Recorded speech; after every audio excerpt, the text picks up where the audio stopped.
Le réseau de télévision CMA-TV est heureux de vous présenter la Chronique Santé avec le pharmacien Daniel Lachance. Je vous souhaite la bienvenue à cette autre Chronique Santé en compagnie de notre pharmacien Daniel Lachance, propriétaire des pharmacies Proxime et Uniprix à Montmagny. Daniel Lachance, bonjour. Bonjour. Daniel, aujourd'hui, on va parler de régime, de produits amaigrissants. C'est pas toujours santé. Il y en a qui pensent que maigrir, ça va régler tous les problèmes. Pas nécessairement, ça dépend toujours de la façon dont on s'y prend. Alors, on parle de ça aujourd'hui. Oui.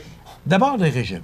Bon, le temps des fêtes, le temps des fêtes est passé, puis on prend toujours quelques livres, là.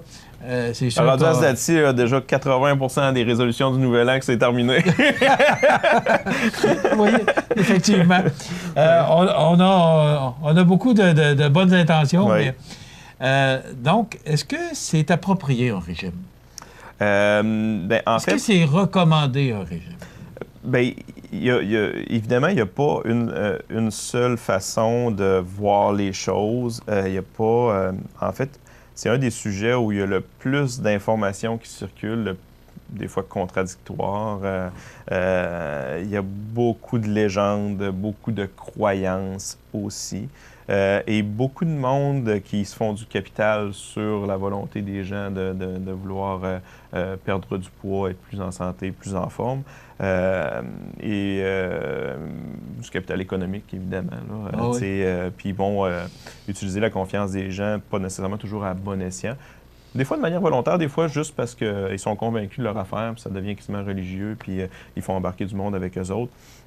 Ceci dit, à la base, pour moi, comme professionnel de la santé, un régime, un patient qui apprend qui est diabétique, puis là, il faut qu'il fasse un changement de cap majeur, puis avec le médecin à l'hôpital Laval, puis tout ça, les cardiaques, puis là, il faut casser ça. Il y a des situations où un régime encadré par des professionnels peut être une situation où c'est la santé de la personne qui, si elle le fait pas, ça va pas bien. Fait que, il y a certains bémols, mais pour monsieur, madame, tout le monde, un régime à long terme, ça donne rien. Ça donne absolument rien. C'est une manière... Je suis surpris de t'entendre. Puis pourtant, l'expérience nous amène à... écoute, à 99% des gens qui disent qu'ils font un régime, un an après, sont revenus au même point ou pire qu'ils étaient avant parce que le régime, ils l'ont arrêté, ils sont revenus dans les habitudes. Souvent, un régime, ça le dit, c'est très privatif. Et on se prive de beaucoup de choses. Et quand on se prive de beaucoup de choses, puis des fois de manière très stricte, à un moment donné, quand on est à bout, on est à bout. Okay, là, quand on retombe dans nos vieilles habitudes, ça prend juste un événement de la vie plus stressant, quelque chose qui chamboule, on retombe dans nos affaires. C'est comme quelqu'un qui arrête de fumer, qui a un moment stressant, il recommence. Mais c'est un peu la même chose avec fait de se priver, puis pour avoir un objectif puis en fait, adopter des habitudes qu'on ne pourra pas garder à long terme. Qu'est-ce que ça nous donne? Parce que, souvent, les gens ils veulent perdre du poids principalement, c'est de manière esthétique. Faut se le dire, les gens veulent perdre du poids pour ce qu'ils ont de l'air, mais pas souvent pour ce qu'ils se sentent. C'est un peu ça le problème. Esthétique exactement. Que physique. Tandis que nous, comme professionnels, quand on veut que les gens aient un poids santé, tout ça, ça n'a rien à voir avec ce qu'ils ont de l'air, c'est plus avec comment ils vont vieillir, comment ils vont développer des problèmes de santé, puis comment ils vont se sentir mieux. Puis faire un régime, tu te sens pas mieux pendant parce que tu es très privé, puis quand tu recommences tes mauvaises affaires, tu te sens pas mieux après non plus, puis tu n'es pas plus avancé, là. Donc, pour moi, le mot, quelqu'un qui me dit qu'il est au régime, pour moi, c'est pas quelqu'un qui fait attention à sa santé ou qui voit sa santé à long terme. Et Daniel, tu as parlé de poids santé. Bon, régime, est-ce que régime va avec poids santé ou est-ce que, le poids santé, C'est quoi le poids santé? Parce que écoute, moi, j'ai vu on peut parler d'IMC. C'est variable. Là, ouais. Moi, présentement, j'ai pas de surpoids, mais j'ai un IMC qui est plus élevé parce que je m'entraîne beaucoup. J'ai une masse musculaire. Un monsieur Muscle, il y a un IMC à 28. Il n'est pas obèse. Puis c'est très variable, le poids santé. En fait, on parle beaucoup de tour de taille maintenant que le poids en tant que tel. Hein, souvent, la balance, on la tire au bout de nos bras. Le docteur Després appelle l'obésité abdominale. Exactement. Qui est, à ma grande surprise, qui est très dangereux. Oui, en fait, c'est ça. Puis le gras qu'on ne voit pas, qui est à l'intérieur aussi. Souvent, les bedaines très dures, là, ça veut dire que le gras est à l'intérieur de la cavité. Puis ça, ça veut dire que les organes baignent dans... En tout cas, bref, c'est ça. Fait que c'est vraiment le tour, plus le tour de taille qu'on regarde que le poids maintenant, en fait, pour le gras abdominal. Pour moi, je ne vais jamais recommander à quelqu'un de baisser son poids. Je vais recommander à quelqu'un d'améliorer sa masse musculaire, sa condition physique. Ça va pas ensemble? Le reste va venir avec. Un ne va pas sans l'autre? Pas nécessairement. Il y a des gens qui sont très maigres, mais qui ont plein de gras abdominal. Puis eux autres, ils n'ont pas de... Ils sont maigres qui ont des gras abdominaux? Oui. Ah oui? Oui. Oui, OK. Moi, je pensais que ça allait avec la... Des fois, le foie baigne dans ceinture, tu peux avoir des gens très maigres, puis ils ont le foie qui baigne dans le gras. Mais c'est juste qu'ils ont une génétique qui sont très longilignes. Ils ont pas... mais ils font quand même du gras au niveau des viscères. Avec, eux autres, ils ont l'air en forme, mais ils le sont pas. C'est ça, parce qu'il y a certains aspects génétiques. Mais quand même, c'est sûr, de manière générale, les gens obèses et qui ont du gras abdominal, on le voit aussi, mais il y a des gens qui peuvent être quand même relativement maigres et avoir du gras au niveau des viscères, au niveau du foie, puis au niveau de l'abdomen à l'intérieur. Fait que ça va beaucoup au niveau de l'activité physique. Hein. C'est oui, il y a l'alimentation, mais pour le gras abdominal puis le gras qui est à l'intérieur, autour de nos organes, c'est vraiment, il faut bouger. C'est l'activité physique, puis il faut bouger. Okay. C'est de faire de l'activité physique. Ça aussi, ça rentre dans les habitudes. Mais bref, le message dans tout ça, c'est que les gens vont venir me voir à la pharmacie, ils veulent un produit pour couper la faim. Ils veulent des produits, regarder les cures, puis des produits amaigrissants, puis ils font un régime, puis là, ils veulent perdre du poids, tout ça. Mon message est toujours le même. Bon, des cures, ça marche, ça n'existe pas. Faire un... Il arrive à faire un... Comment ils appellent ça, là, les produits... comme les laxatifs, ou les laxatifs, puis tout ça, qui vont faire perdre beaucoup qui vont faire perdre beaucoup de poids, puis mais souvent c'est des diurétiques, des laxatifs, ça fait perdre beaucoup d'eau, mais c'est pas comme un auto qu'on fait un changement d'huile, là, ça marche pas comme ça, le corps humain, là, il faut souvent c'est à long terme. En fait, ce que je dis aux gens, c'est de prendre des habitudes qui sont capables de garder dans le temps. C'est quelqu'un qui n'aime pas aller au gym, qui s'inscrit au gym, qui va 4 fois par semaine, mais qui a ça tous les fois qu'il va, il va arrêter. Et il ne pourra pas garder ça à long terme. Il n'aime pas ça. C'est un peu ça, le message. C'est de ne pas essayer de garder, de faire quelque chose que vous n'êtes pas capable de conserver à long terme. Si votre régime est très restrictif, bon, on est à la mode des régimes keto, puis ces affaires-là. Puis ça aussi, écoutez, parler aux nutritionnistes, tout ça, il n'y a aucune évidence à long terme. Puis même, les cellules du sang, les cellules du cerveau ont besoin d'un minimum de glucides. Est-ce qu'il faut couper le sucre? Bien oui. Est-ce qu'il faut le couper à 100% puis manger 0 g de glucides? Pas certain.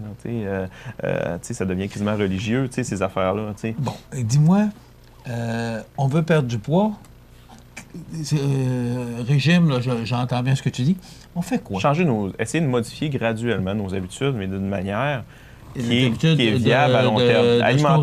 Alimentaire. Écoute, pas compliqué. Hein, c'est ce qui rentre, ce qui sort en termes de calories. Mais on ne dit pas aux gens de compter leurs calories. On dit essayez de diminuer un peu vos portions, couper les sucres raffinés, la liqueur, les jus, tout ce qui est très sucré. On le sait la plupart du temps, mais des fois, c'est des petites choses. Une personne va manger, va se prendre un muffin en passant dans un restaurant de fast-food en pensant que il y a 450-500 calories dans son muffin, puis en plus, ça ne soutient pas, elle n'a pas sa faim, mais fait que ça a été un gros apport calorique qui lui donne absolument rien. Fait que des fois, c'est des petites choses qu'on fait, qu'on peut modifier, qui vont avoir un gros impact, puis qui ne sont pas si compliqués à faire que ça. Qui ne demande pas là, de sacrifice. Non, exactement. C'est de consulter une nutritionniste. C'est de trouver une activité qu'on aime. Ça peut être marcher. C'est pas sorcier. C'est pas s'entêter à aller. Il y en a qui... Moi, je trippe à m'entraîner au gym. Au gym, je fais du canoë à glace, je fais du vélo l'été. Je trouve des activités qui m'aiment. Puis j'aime m'entraîner, j'aime souffrir. Mais c'est pas l'apanage de tout le monde. C'est de trouver une activité qu'on aime. Si tu le badminton, si tu du ski de fond, si tu aller marcher, si tu la natation, peu importe. Mais pas s'entêter à aller faire de quoi qu'on haït pour perdre du poids. Dans le fond, ça ne fonctionnera pas à long terme. Parce qu'on n'est pas porté à le faire parce qu'on n'aime pas ça. Exactement. Trouver quelque chose qu'on aime, puis qu'on le fait, il faut le faire d'une certaine fréquence. Et si on le fait une fois par 6 mois, même si on aime ça ne marchera pas. Là. Fait que c'est d'essayer de bouger de manière régulière pour augmenter notre dépense énergétique, puis augmenter notre masse musculaire, puis qui va brûler du gras au repos. Puis d'un autre côté, essayer de diminuer un peu l'apport énergétique. C'est pas compliqué. Si on prend du poids, c'est parce qu'on consomme plus qu'on dépense, puis si on maigrit, c'est parce qu'on dépense plus ce qui rentre. Parce que manger, oui, c'est obligatoire. Oui. On n'a pas le choix, c'est une question de survie. Mais on n'est pas obligé de manger autant. Pas autant. Puis, c'est faire des choix, c'est à un moment donné, c'est faire nos choix, mais il faut se gâter une fois de temps en temps. Là, la vie, c'est court. Là. Moi, écoute, à chaque fois que je pose une question à quelqu'un en pharmacie, il faut faire attention à l'alcool pendant tel traitement. J'en prends pas. À les écouter parler, je suis tout seul à faire vivre la SAQ, là, mais il faut se gâter. Moi j'aime me prendre un petit verre de vin de temps en temps, mais je vais manger moins de dessert. Moi, j'aime mieux prendre mon petit verre de vin en mangeant que mangeant de dessert, mais c'est parce que si tu prends le verre de vin ou la bouteille, plus ton gâteau au chocolat, plus ton muffin en passant l'après-midi, plus ton verre de liqueur, c'est un peu ça, c'est de choisir un peu nos gâteaux. Mais il faut se gâter. Mais souvent, avec les régimes, c'est que tu coupes tout pendant un certain temps, puis après ça, quand tu te repitches dedans. Donc, c'est un peu ça le message, c'est d'avoir des habitudes, de faire des choix, mais de manière raisonnable pour avoir des habitudes à long terme qui sont viables, qu'on va être quand même heureux puis qu'on peut garder. Puis trouver une activité qu'on aime, puis demander à des professionnels, nutritionnistes pour la nutrition. Ça demande les professionnels. Sur les réseaux sociaux, maintenant, il y a tellement d'informations un peu tout croche qui se propagent, puis avec des régimes, puis des méthodes d'entraînement aussi, des fois, qui ne sont pas appropriées à des gens. Allez voir un kinésiologue qui est diplômé, si vous avez certains problèmes de santé, ils vont vous faire un programme d'entraînement où vous suggérez certaines activités qui sont appropriées pour vous. Le nutritionniste va vous donner des bons conseils pour votre alimentation, mais des choses qui sont viables à long terme et non pas quelque chose de très restrictif d'un coup sec. Le but, c'est d'être en santé longtemps, pas de perdre 10 livres puis de le reprendre 3 mois après, puis après ça, de revenir au même point. Puis t'es pas plus en santé. Le but, c'est d'améliorer notre condition physique, d'être plus en santé, prévenir certains problèmes cardiovasculaires, certains problèmes de santé qui peuvent se développer. Mais il ne faut pas que ça devienne religieux. Est-ce que tu peux conseiller les gens à ce sens-là? Ben oui, si les gens, moi, les gens qui viennent me voir à la pharmacie, si c'est un problème de nutrition, je vais leur dire, au lieu d'acheter tout plein de produits tout croche qui vous amèneront rien, prenez sinon cet argent-là, payez-vous une consultation avec une nutritionniste, puis ça me fait plaisir de le faire. Il y a plein de produits en pharmacie, ils sont pas tous mauvais ou tout ça, mais la plupart du temps, prendre un produit pour maigrir, ça marche pas. C'est pas viable à long terme. Les gens veulent s'entraîner. Moi, c'est sûr que j'adore le sport, j'adore l'entraînement, mais même moi qui tripe, je ne donnerai pas de conseils aux entraînements parce qu'un kinésiologue, quelqu'un qui est diplômé, puis il y a beaucoup de gens là, qui s'improvisent entraîneurs ces années-ci, avec plein de programmes, puis des affaires pas toujours appropriées pour tout le monde. Ils ne sont pas tous mauvais, mais il y a des gens formés pour ça. Ils vont regarder votre situation, puis ils vont regarder de quoi qui est viable pour vous à long terme, beaucoup plus que des produits. Fait que c'est ça. Au lieu de leur vendre un produit qui ne fonctionnera pas à long terme, je vais les référer à des gens. Puis plus Comment on peut déterminer son poids santé? C'est très relatif. Oui, bien là, c'est drôle parce que j'entendais, moi, ce que tu disais. Là, c'est pas évident. Souvent, c'est principalement regarder notre gras abdominal. C'est sûr, si on a un surpoids à ce niveau-là, c'est lui qui est nocif. Parce que il y a des gens, ils vont avoir des grosses cuisses. Ils sont faites de même, qu'est-ce que tu veux. Des fois, il y a des madames qui ont une morphologie qui sont plus fortes du bas du corps, tout ça, mais qui n'est pas nécessairement nocif. Ils ont beau faire du sport, s'entraîner, ils vont toujours rester forts de là, puis ça leur amène... Ils ont une bonne masse musculaire là, puis ils sont plus pesants. Fait que c'est pour ça que le poids, J'aime pas travailler avec ça, mais souvent, c'est de ne pas avoir un trop gros surplus de poids au niveau abdominal, de souvent, les gens, un poids qu'on se sent bien dans notre peau, puis c'est pas toujours la silhouette ou de quoi on a l'air, mais c'est d'avoir une forme physique, une certaine masse musculaire pour éviter les blessures, puis une santé cardiovasculaire aussi pour bien vieillir, puis avoir une bonne capacité en vieillissant. Puis d'éviter les surplus de sucre puis de gras, de mauvais gras. Ce que je comprends en quelques secondes, c'est que ça aussi, ça ne veut pas nécessairement dire, parce que tu disais qu'il y a des gens qui sont maigres. Il ne faut pas juste se fier à ça, hein, parce qu'il y a des gens qui disent, tu sais, les gens, quand tu dis, lui, il mange n'importe quoi, il mange de la poutine, il mange du fast-food tout le temps, puis regarde, il reste maigre, ça ne veut pas dire qu'en dedans, c'est pas tout croche. Il ne faut pas se fier juste à ce qu'on a l'air. C'est un peu ça le message aussi. Oui, je suis revenu là-dessus parce que ça m'a frappé quand tu as dit ça. Oui, c'est vraiment ça. On avait M. Montignac il y a quelques années, le régime Montignac et tout. Et M. Montignac avait une génétique qui était vraiment pas de son côté. Puis c'est un monsieur qui faisait attention à ce qu'il mangeait. Il suivait son régime, j'imagine. Mais qui finalement, il y a eu un problème cardiovasculaire. Il est décédé très jeune à cause de, en dedans, on ne savait pas de quoi ça avait l'air. Fait que, il y a aussi cette composante génétique-là. Il ne faut pas se fier juste à ce qu'on a l'air pour penser qu'on est en santé. Là.